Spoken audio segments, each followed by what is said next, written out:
아멘. 옆에 있는 선생님들도 친구들에게 이렇게 인사해 볼까요? 주님 안에서 모든 것이 다 잘 될 것입니다.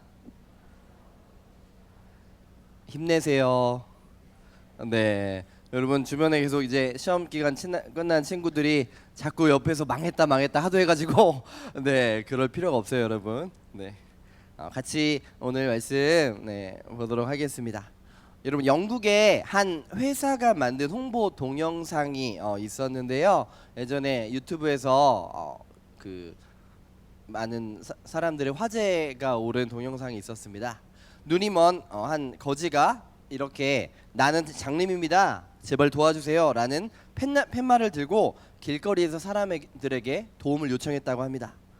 일부는 동정심을 표현했지만 대부분의 사람들은 그 사람을 외면했습니다. 그때 어떤 한 사람이 다가와서 팻말에 이렇게 뭐라고 끄적이고 갔는데 그 뒤로 많은 사람들이 돈을 주기 시작하고 그 사람을 위로하기 시작했다고 합니다. 도대체 어떤 마술을 부렸길래 이 갑자기 상황이 변한 걸까요? 특별한 것은 없었습니다. 그저 같은 말을 조금 다르게 표현했을 뿐인데 말이죠. 거기에는 이렇게 쓰여져 있었습니다. 오늘은 참 아름다운 날입니다. 하지만 애석하게도 저는 그것을 볼 수 없네요. 이처럼 우리가 하나의 문제를 어떻게 바라보고 생각하고 행동하느냐에 따라 모든 것이 달라질 수가 있습니다. 조금 다르게 생각하고 조금 같은 말을 다르게 이야기할 뿐인데 큰 차이가 나는 것이죠. 이것을 우리는 관점의 차이, 바라보는 눈의 차이라고 말합니다. 여러분, 오늘 예배가 끝나면 또 우리가 가정에서 학교에서 일주일을 살아갈 텐데 여러분의 눈은 어디에 머물고 있는지, 또 지난 한 주가 어디에 머물었는지 한번 생각해 보면 좋겠습니다. 오늘 말씀에서는 전혀 다른 관점을 가진 두 부류의 사람들이 등장합니다. 첫 번째는 사도 바울이었습니다. 사도 바울은 지금 감옥에서 오늘 죽을지 내일 죽을지 모르는 그런 상황 가운데 있었습니다. 그리고 다른 한 부류는 바울을 지켜보면서 걱정하고 염려하는 빌립보 교회 교인들이었습니다. 여러분, 둘 중에 어떤 부류가 더 절망적일까요? 누가 봐도 바울일 수밖에 없습니다. 물론 자신의 영적인 지도자가 감옥에 갇힌 것이 마음이 어려울 수 있겠지만 당사자만 한 고통을 느끼지 못할 겁니다. 그런데 놀랍게도 누구보다도 절망 속에 있을 것 같은 사도 바울은 이렇게 말합니다. 나는 기뻐하고 또한 기뻐하리라. 여러분, 이 상황이 우리는 쉽게 이해가지 않습니다. 죽음의 위기 가운데 있는 사도 바울이 왜 기뻐하고 또 기뻐한다라고 말하고 있을까요? 그것은 우리의 생각과는 다른 바울의 관점의 차이에 비밀이 있습니다. 절망 중에서도 바울은 새롭게 주시는 하나님의 기회를 바라봤고 내 고통보다 더 큰 것이 있다라는 분명한 눈이 그에게 있었다라는 것이죠. 그렇게 오늘 말씀을 바라보면서 우리 가운데 어떠한 고난과 역경이 올지라도 절망 속에서 기쁨을 잃지 않고 살아가시는 저와 여러분 되시기를 예수님의 이름으로 축복합니다. 첫 번째로, 고난이 몰려올 때 우리는 어떤 관점을 가져야 할까요? 첫 번째로, 고난이 고통이 아니라 축복임을 우리는 볼 줄 알아야 합니다. 우리가 생각하기에 이건 너무나 당연하기 때문에 안 해도 된다, 무조건 그렇게 해야 된다라고 하는 것들이 몇 가지 있습니다. 여러분, 시험 기간을 지나면서 정말 열심히 공부하고 열심히 한 학생들은 꼭 하는 게 있는데요. 바로 시험을 본 다음에 검토를 하는 일입니다. 검토. 근데 어제 한 친구를 제가 만났는데 그 친구가 이렇게 얘기를 하더라고요. 목사님, 제가 OMR 카드를 밀려 쓴 것 같아요. 네, 시험이 완전 망했어요. 네, 하는 걸 보면서 저에게 어떤 마음이 들었을까요? 위로해주고 싶은 마음이 또 있었지만 당연히 검토를 했어야 되는데 왜 검토를 안 했을까라는 그러한 생각이 먼저 들었습니다. 또 얼마 전에 제가 집에 갔는데 거실에 불이 안 켜지더라고요. 그래서 당황해서 제 아내한테 물어보니까 자기가 좋아하는 전등으로 바꾸려다가 안 돼서 그냥 냅뒀다라는 거예요. 네, 좀 스멀스멀 화가 나기 시작하죠. 그래서 그것까진 괜찮은데 이제 안 되니까 원래대로 돌려내야 되잖아요. 근데 어떻게 해놨냐면 제 생각으로는 당연하게 전선을 이제 뽑을 때 어떤 전선과 어떤 전선이 연결되는 당연히 기억을 하던가 아니면 사진을 찍어놔야 되는데 그걸 안 해놓고 저한테 쉬는 날 해달라 라고 하는 거 들으면서 너무나 어이가 없는 상황이 벌어졌습니다. 이처럼 사실 당연하다고 여기는 것이 당연하지 않을 때가 훨씬 더 많이 있습니다. 여러분의 부모님들 특별히 대부분이 2명 내지 1명 정도 자녀를 낳고 계시죠. 그러다 보니까 부모님들이 어떤 마음을 가지게 되냐면 이 아이를 여러분들을 책임지는 것이 나 인생의 목표야 사명이야 라고 생각하는 분들이 많이 있습니다. 근데 어떨까요? 너무 지나치게 관심을 갖게 되는 경우가 여러분도 많이 느끼고 있을 겁니다. 그러다 보니 우리들이 주체성을 잃어버리고 엇나가는 경우도 많이 보게 되죠. 근데 유럽이나 미국 사람들의 입장에서 보면 그들의 관점에서 보면 우리 부모님들의 모습은 오히려 아이들의 독립성을 제한하고 사회성을 가지지 못하게 하는 장애의 요소가 되기도 합니다. 우리의 시각은 이렇습니다. 당연히 이래야 돼. 힘든 건 힘든 거고 어려운 건 어려운 거야. 나는 감당할 수 없는 건 없는 거고 그렇게 우리의 한계와 생각을 제한하기 마련입니다. 이처럼 우리의 시각은 당연히 이래야 한다는 생각을 가지고 있지만 사실 조금만 관점을 달리하면 조금만 눈을 돌려보면 우리의 눈이 달라질 수가 있다는 것이죠. 고난을 바라보는 관점도 마찬가지입니다. 우리가 고난을 바라볼 때 늘 고난은 고통이고 저주라고 생각을 합니다. 하지만 정말 그럴까요? 그렇게 생각한다면 바울처럼 저주받은 인생이 없습니다. 다 설명할 수 없지만 바울이 예수님을 만났을 때 고난의 끝을 달렸습니다. 왜냐하면 배신자 소리를 먼저 들었기 때문입니다. 그리고 새롭게 간 기독교 공동체에서도 이 사람은 언제 돌변할지 모르는 시한폭탄과 같은 존재였습니다. 그래서 바울이 할 수 없이 아무도 자기를 받아주지 못하니까 자기 고향에 가서 무려 13년 동안이나 홀로 외롭게 그렇게 살았던 것이죠. 보통 사람들이라면 이러한 마음을, 사도 바울의 마음을 이해할 수가 없을 겁니다. 그렇게 이후에 바울이 이제 바나바의 도움을 받아서 안디옥이라는 곳에서 이제 목회 사역을 시작하게 됩니다. 근데 얼마 지나지 않아 열심히 하고 있는데 갑자기 너는 이제 선교사로 가라라고 뜬금없이 파송을 받게 되죠. 그렇게 우여곡절 끝에 선교 여행을 떠나게 되는데 그 선교지마다 분명 열매는 있었지만 그곳에 더 큰 고난이 사도 바울을 기다리고 있었습니다. 사도 바울이 이렇게 말했습니다. 극심한 시련과 고난이 자기를 지배했다. 이처럼 돌아왔을 때도 환대를 받지 못할지언정 사도의 권리를 완전히 박탈당하기까지 한 모습이 사도 바울의 모습이었습니다. 여러분 한번 생각해 볼까요? 인생에 젊었을 때 좀 고생을 하면 나이 많아서는 조금 편안해야 되는 것이 어찌 보면 마땅한 일이 아닌가요? 그런데 인생의 말년에도 지금 사도 바울은 중죄인을 가두는 감옥에서 오늘 죽을지 내일 죽을지 죽음을 기다리고 있습니다. 바울은 왜 이런 인생을 살아갈 수밖에 없었을까요? 바울이 무슨 큰 잘못을 한 것도 아니고 그저 예수 그리스도의 복음을 전한 것뿐인데 이렇게 고통을 당하냐라는 말입니다. 그러나 하나님을 위해 일한 결과로 지금 그는 고통의 정점을 찍고 있었습니다. 근데 바울은 이런 상황에서 이렇게 말합니다. 12절의 말씀인데요. 같이 한번 12절의 말씀 함께 읽어보도록 하겠습니다. 읽겠습니다. 형제들아 나의 당한 일이 도리어 복음의 진보가 된 줄을 너희가 알기를 원하노라. 바울이 뭐라고 말하고 있나요? 내가 고난을 당했습니다. 힘듭니다. 그렇지만 이것이 더 귀한 가치인 복음을 전하는데 너무나 귀하게 쓰였습니다 라고 말하고 있다는 것이죠. 사랑하는 여러분, 여러분이 고난당하는 일을 한번 생각해 볼까요? 저는 감사하게도 그렇게 고난 당한 게 많이 없는 것 같습니다.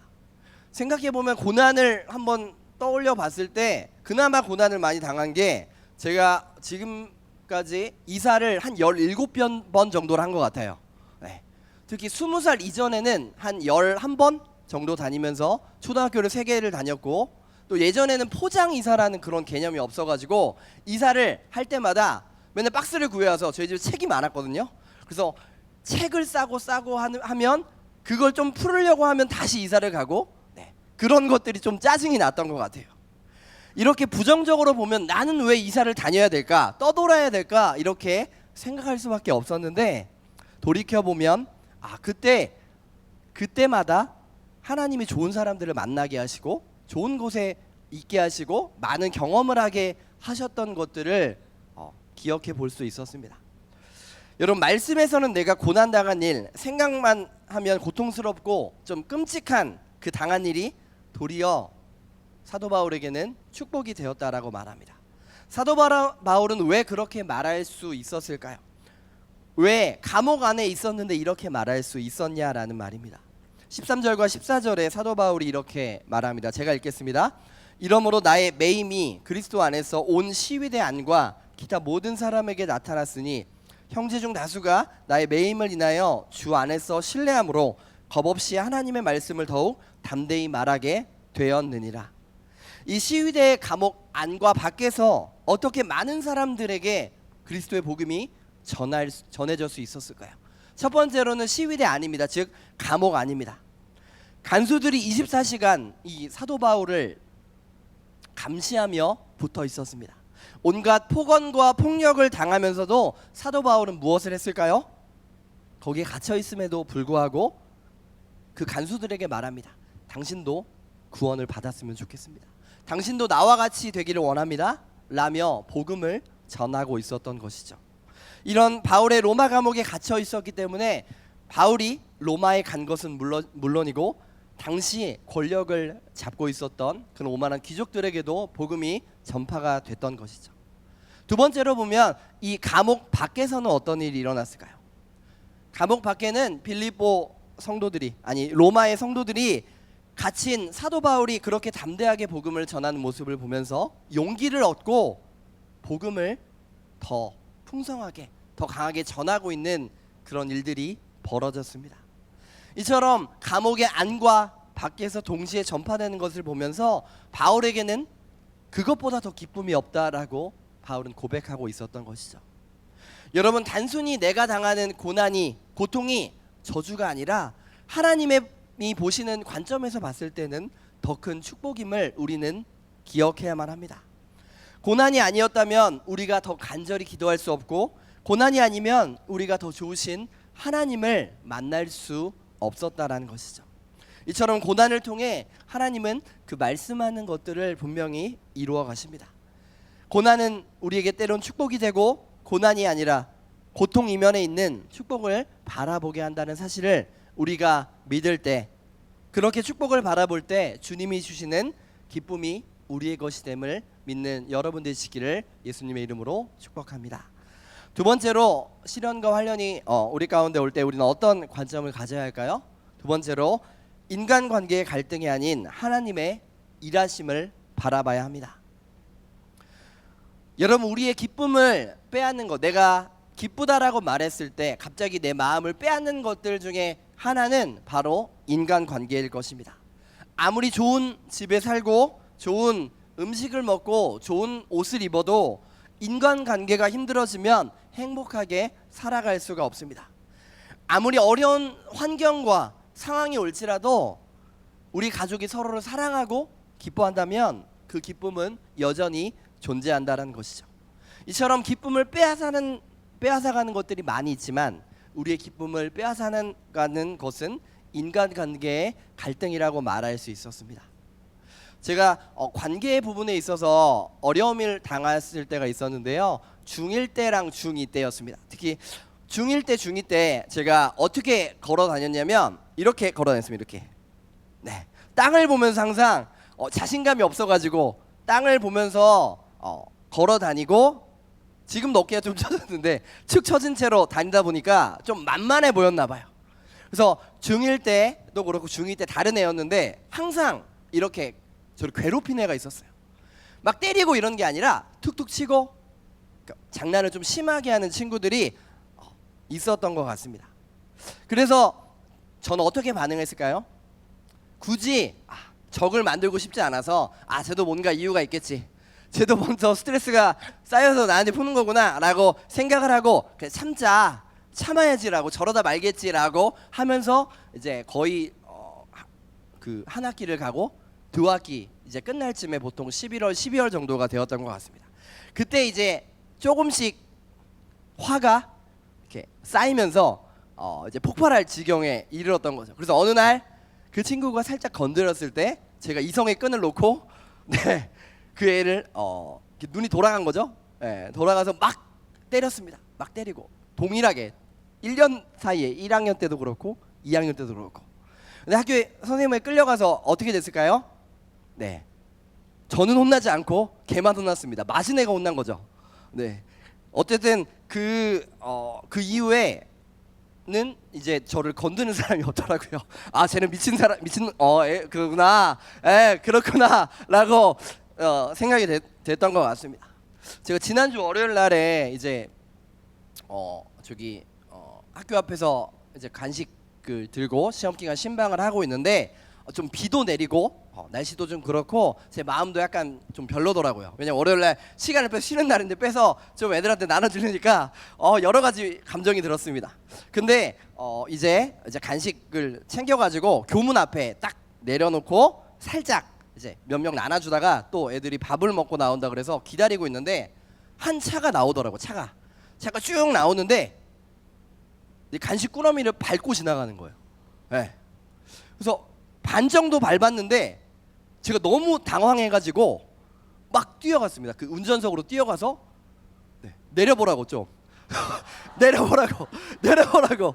그래서 어떤 마음이었냐면 싸우려는 마음이 아니라 그냥 사과를 받아야겠다, 이거는 사과를 받아야지 했는데 딱 내렸는데 어떤 사람이 서 있었냐면 어떤 사람이 앉아 있었냐면 누가 봐도 한마디로 깡패 무서운 사람이 있는 거예요. 그래서 제가 이거는 잘못한 게 아니냐, 사과라도 해야 되는 거 아니냐라고 조심스럽게 얘기했을 때 그분이 어떻게 얘기했을까요? 왜 거기다가 그걸 놨냐? 라고 얘기를 하는 거예요. 오히려 저에게 막 따지듯 얘기를 하는 거예요. 그래서 순간의 감정을 이렇게 잘 추스르면서 그래 가세요 하고 돌아왔는데 그 사람이 창문을 가면서 이제 안식을 치우고 창문 내리는데 그 사람이 어떻게 얘기했냐면 내 눈에 띄지 마라 이렇게 얘기를 하면서 욕을 하면서 가는 거예요.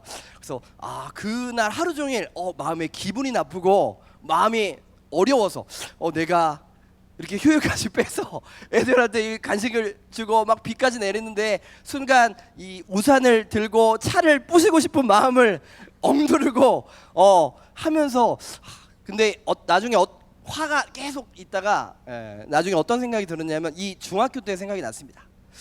내가 그래도 관계의 부분이 어렵긴 했지만 마음이 어렵지만 그래도 내가 이제는 조금 참을 수 있구나, 조금은 내가 성장했구나 라는 마음이 들면서 스스로 위로를 한 그런 시간이 있었는데요. 이처럼 갈등의 문제에 있어서 우리는 참 연약합니다. 한마디 말에 한마디 마음에 우리는 상처를 받기가 쉽습니다. 이처럼 사도 바울도 정말 진심으로 복음을 전했는데 정말 하나님을 위해서 그렇게 살았는데 고난과 고통을 받으며 또한 사도 바울을 못마땅하게 여기는 사람들이 있었습니다. 15절을 보면 이렇게 말합니다. 같이 한번 읽을게요. 어떤 이들은 투기와 분쟁으로 어떤 이들은 착한 뜻으로 그리스도를 전파하나니. 이렇게 착한 뜻을 가지고 바울과 함께 복음을 전하는 사람들이 분명히 있었습니다. 그 사람들에게는 바울이 정말 기쁨이 됐죠.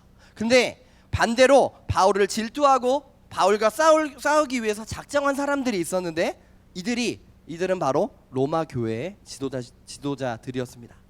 로마 교회 지도자들이 바울이 오기 전에는 성도들의 많은 관심과 존경을 받았습니다. 근데 사도 바울이 오니까 어때요? 마치 경쟁자처럼 사람들의 관심이 다 사도 바울에게 끌려간 것이죠. 그러다 보니까 서로 함께 합력하여서 복음을 전하고 예수 그리스도를 전해야 되는데 그것이 아니라 사도 바울을 견제하고 저 사람은 나쁜 사람이다, 저 사람이 가지고 있는 사도권은 잘못된 것이다 라고 비방하게 마련이었던 것이죠. 여러분, 얼마나 사도 바울의 마음이 아팠을까요? 나는 순수하게 함께 복음을 전하는 일에 힘쓰고 있는데 얼마나 이 사람들은 나를 견제하고 공격하는 것이 이 사도 바울이 너무나 힘겨웠다라는 것이죠. 그들이 얼마나 큰 아픔을 바울에게 주었는지 오늘 17절의 말씀에 이렇게 말합니다. 저들은 나의 매임에 괴로움을 더하게 할 줄로 생각하여 순전치 못하게 다툼으로 그리스도를 전파하느니라. 이 말 그대로 나를 견제하기 위해서 너가 그렇게 복음을 전해? 그럼 우리는 더 복음을 전해야겠다라는 경쟁 의식에 의해서 복음을 전했다라는 것이죠. 이 로마 교회 지도자들이 바울이 감옥에 매여 있는 것에 괴롭게 하기 위해서 그리스도를 전했다라고 말합니다. 이렇게 순수한 목적이 아닌 바울에 향한 사람들의 마음을 돌리기 위해서 다툼으로 복음을 전했다라는 것이죠. 그런데 바울이 이런 소식을 들었을 때 어떻게 감사할 수 있었을까요? 그것은 바울이 그냥 인간관계에서 나오는 그런 갈등에 주목한 것이 아니라 그들의 모습 그대로, 다툼이든 분쟁이든 그것이 중요한 것이 아니라 그들의 모습 그대로 사용하시는 하나님의 모습을 보았다라는 것이죠. 이 모습을 보면서 사도 바울은 18절 말씀에 이렇게 고백합니다. 같이 한번 18절 말씀 함께 읽겠습니다. 그러면 무엇이뇨? 외모로 하나 참으로 하나 무슨 방도로 하든지 전파되는 것은 그리스도니 이로써 내가 기뻐하고 또한 기뻐하리라. 그리스도의 복음이 전파되는 것 그 외에 어떤 것도 바울에게는 기쁨이 될 수가 없었습니다. 여러분, 아무리 인간관계가 좋은 사람도 나를 힘들게 하는 사람이 꼭 있습니다. 그 힘들게 하는 사람 때문에 우리가 기쁨을 빼앗기지 말아야 합니다.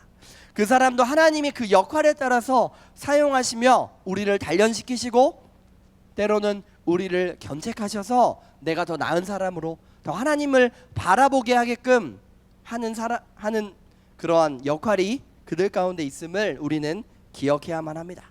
그렇게 인간관계의 갈등이 아니라 하나님의 일하심을 보고 기쁨으로 살아가는 우리 모두가 되기를 예수님의 이름으로 축복합니다. 마지막으로 세 번째인데요. 시련과 환난이 몰려올 때도 우리는 어떤 관점을 가져야 할까요? 내 안에 계신 주님을 바라봐야 합니다. 내 안에 계신 주님을 바라봐야 합니다. 저는 요즘에 많이 생각하는 것 중에 하나가 이런 겁니다. 저에게는 이 땅에서의 어떤 소망이 없습니다. 제 자신을 바라볼 때 어찌 보면 너무나 감사해야 될 일이 하나 있는데 뭔가 뜯어봐도 뭔가 크게 잘난 것이 없다라는 거예요. 그러다 보니까 내가 의지할 게 하나님밖에 없구나 생각을 합니다. 여러분, 세상에는 참 똑똑한 사람이 많습니다. 여러분의 머리는 상위 몇 프로, 아니죠, 하위 몇 프로라고 생각을 하시나요? 우리 고1들 저번에도 얘기했지만 중학교 때부터 이렇게 A, B 이렇게 절대평가로 나오다가 이제 상대평가로 치면서 등급이 나오면서 대부분이 이제 폭삭 주저앉는 친구들을 보게 됩니다. 이제 현실이 직시가 되고 좀 마음이 안타까운 친구들도 있겠지만 다시금 여러분 시작하면 됩니다. 제가 운동을 좋아해서요, 고등학교 때 이제 여러 가지 운동을 했는데 그 중에 하나가 탁구였습니다. 학교 체육관에 탁구대가 여러 개 있어서 쉬는 시간이나 점심시간마다 학생들이 이렇게 탁구를 치러 나왔습니다. 근데 딱 봐도 생긴 게 이제 운동을 진짜 못하게 생긴 친구들 있잖아요. 보면 쟤는 운동이 정말 안 하겠구나는 친구들이 이과 좀 친구들이었는데, 저 문과였고 이제 이과 친구들이었는데 걔네들 나와서 탁구를 배우기 시작하는 거예요, 처음. 그래서 그 친구들과 교제를 하면서 같이 탁구도 같이 치고 알려주고 하다 보니까 친해졌습니다. 근데 걔네들이 못 치니까 제가 우쭐하는 게 있던 거예요. 내가 맨날 이기니까 기분이 너무 좋고 별거 아닌 거에 막 자신감이 생겼습니다. 근데 어느 날 그 친구가 사라진 거예요. 몇몇 친구들에게 물어봤어. 얘 어디 갔지? 어디 갔지? 궁금해서 물어보니까 한 친구가 얘기하는 거예요. 걔는 우리들이랑 클래스가 달라. 그때 고2였는데요. 포항공대 조기 입학생이었습니다. 네. 제가 잠깐 우쭐한 게 아니라 얘는 그냥 물리 천재였던 거예요. 물리 그냥 보면 공식이 쫙 생각이 나고 했기 때문에 이미 국가에서 인정한 장학생이었던 거죠. 그래서 좀 지나서 또 탁구를 치던 비슷하게 생긴 애가 있었는데 걔도 또 없어진 거예요. 좀 지나가 보니까 근데 얘는 카이스트네. 네, 그때 느꼈습니다. 인생은 참 불공평한 거구나. 이 세상은 참 불공평하구나. 네, 다르게 생각해 볼까요? 여러분 중에도 통장에 한 50억 있는 친구들 있나요? 네, 없죠. 네, 이 얼굴이 있으면 미안합니다. 네, 얼굴이 또 아이돌처럼 생긴 친구들은 없을 겁니다. 네. 여러분 인생은 불공평한 거예요. 불공평. 네, 여러분 감사하게도 그걸 알면 정말 인생은 불공평하기에 그걸 알면 우리는 진정으로 슬플 수도 있지만 주님께만 소망을 둘 수 있다라는 거를 저는 요즘에 깊이 깨닫고 있습니다. 진짜예요. 네, 여러분. 여러분 내가 아무리 노력하고 애쓴다고 해서 제대로 되지 않을 때가 있습니다. 환경이 어려워서 우리의 기쁨을 빼앗기고 갈등 때문에 우리의 기쁨이 빼앗길 때가 있습니다. 그럴 때는 누구라도 기쁨을 잃어버리게 되죠. 왜 그런 걸까요? 왜냐하면 내 안에 아직도 내 마음대로 살려고 하는 내 자아가 살아있기 때문입니다. 어떤 상황과 환경을 지나가면서 내 자아가 죽는, 저처럼 이렇게 죽는 부분들이, 그런 사건들이 발생을 하게 됩니다. 세상 어떤 사람은 고난이 축복이라고 생각하는 사람이 없습니다. 고난이 축복이라도 아무리 이야기해도 내가 살아 숨쉬는 한 고난이 오면 그것이 축복이 아니라 고난은 고난일 뿐이다라고 그렇게 치부해버리는 사람들이 있다라는 것이죠. 내 안에 자아가 살아있는 한 내 안에 기쁨을 누리는 것, 우리의 관점이 달라지는 것이 있을 수 없는 일이라는 것입니다. 아무리 결심하고 다짐하고 은혜를 새기며 나아간다고 하더라도 오늘 교회를 나서는 순간 누가 나에게 실수하고 시비를 건다면 모든 것이 원점으로 돌아가게 됩니다. 그런데 바울은 어떻게 이렇게 될 수가 있었을까요? 바울도 처음부터 이런 마음을 가진 것이 아니었습니다. 위대한 신앙의 사람이었지만, 영적인 지도자였지만 다들 우리와 똑같은 모습이었습니다. 우리처럼 힘들어했고 낙심했습니다. 로마 교회 지도자들에게 받은 상처가 그 마음속에 뿌리 깊이 남아 있었습니다. 그래서 바울이 할 수 있었던 것은 오직 하나님 앞에 기도하는 것뿐이었습니다. 근데 나의 매임으로 인하여 내가 너무나 고통스러우니 나를 위해 기도해 달라라고 사도 바울은 그렇게 말했습니다. 이처럼 간절한 기도가 절망하던 그를 살렸고 또 절망하던 그를 회복해 만들었습니다. 바울이 바울 될 수 있었던 것은 이런 간절한 기도였던 것이죠. 내 자아가 기도하지 않고 회개하지 않기 때문에 하나님 앞에서 제대로 죽어지지 못하고 주님보다 앞서서 살아가기 때문에 매번 우리는 영적인 전투에서 무너지고 쓰러질 수밖에 없습니다. 그러나 바울은 마음이 무너지고 쓰러져 갈 때에도 기도의 끈을 놓지 않고 주님 앞에 나아갔을 때 하나님은 정말 놀랍게도 자신의 자아가 아니라 그분의 기도의 능력으로 우리에게 보여주셨습니다. 그 기도의 능력은 우리 안에 내가 보이는 것이 아니라 주님이 보이기 시작하는 것이었습니다. 내 아픔과 고통의 모든 것이라고 생각되는 것이 아니라 나를 사랑하사 나를 위하여 자기 몸을 아낌없이 주신 예수 그리스도의 모습이 내 안에 보였던 것이죠. 사도 바울은 갈라디아서 2장 20절에 이렇게 말합니다. 내가 그리스도와 함께 십자가에 못 박혔나니 그런즉 이제는 내가 산 것이 아니요 오직 내 안에 그리스도께서 사신 것이라. 이제 내가 육체 가운데 사는 것은 나를 사랑하사 나를 위하여 자기 몸을 버리신 하나님의 아들을 믿는 믿음 안에서 사는 것이라. 내 인생의 주권이 나에게 있는 것이 아니라 하나님께 있을 때 하나님이 내 인생을 책임져 주시고 그 어떤 것도 나의 기쁨을 빼앗아 갈 수 없다라고 고백할 수 있다라는 것이죠. 이처럼 기도 속에서 발견했고 나를 만나주신 주님이 바울의 마음속에 들어와 계셨기에 그의 영혼이 살아나기 시작했습니다. 그럴 때 사도 바울의 눈에 뭔가 눈꺼풀과 같은 것이 벗겨지면서 사도 바울의 관점이 완전히 바뀌었습니다. 그의 영적인 눈이 열렸고 바울이 고백하기를 나는 감옥에서 고난과 고통을 당하며 사는 것이 아니라 그리스도 예수 안에 있는 것이 먼저이기에 나는 기뻐하고 또한 기뻐합니다라는 그러한 고백을 드렸던 것이죠. 사랑하는 여러분, 우리가 이 세상에 살아갈 동안에 분명히 우리를 괴롭게 하고 힘든 일이 수시로 찾아옵니다. 하지만 그 속에서도 하나님이 주시는 참된 기쁨을 누리며 살아가고 싶지 않으신가요? 세상 사람들과 정말 다른 눈으로 이 세상을 바라보고 매일매일의 삶을 그렇게 군계 일학처럼 검은 것에 흰 것이 물들어지지 않는 것처럼 그렇게 살아가고 싶지 않으신가요? 내게 사는 것이 그리스도니 죽는 것도 유익하다라고 말했던 사도 바울의 고백처럼 오직 주님만 바라볼 때 내 안에 계신 주님을 내가 대면하며 그분이 내 안에 살아계시고 함께 하신다는 것을 잊지 않을 때 우리 안에 기쁨 주시는, 그 기쁨을 잃지 않게 하시는 그런 주님이 우리의 삶을 인도하시고 우리의 삶을 회복시켜가게 하시는 여러분의 삶 되시기를 예수님의 이름으로 축복합니다.